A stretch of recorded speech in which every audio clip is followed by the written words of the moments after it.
কোরবানির পশুর পেট থেকে বাচ্চা প্রসব হলে উক্ত কোরবানি হবে কি না, এবং কোরবানির পশু জবাই করার পর বাচ্চা পেলে সেটাকে কী করবে। কোরবানির পশু জবাই করার পরে যদি পেটে বাচ্চা থাকে, বাচ্চা যদি জীবিত থাকে, তাহলে সেই বাচ্চাকে জবাই করে খাওয়া যাবে কি যাবে না ইখতিলাফ আছে। বিশুদ্ধ মত হচ্ছে সেটাকে দান করে দেয়া।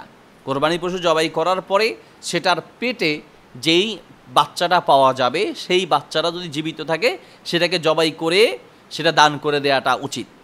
যদি মৃত থাকে তাহলে খাওয়া যাবে কি না, এটা নিয়ে ওলামাদের মাঝে দুটি মত আছে।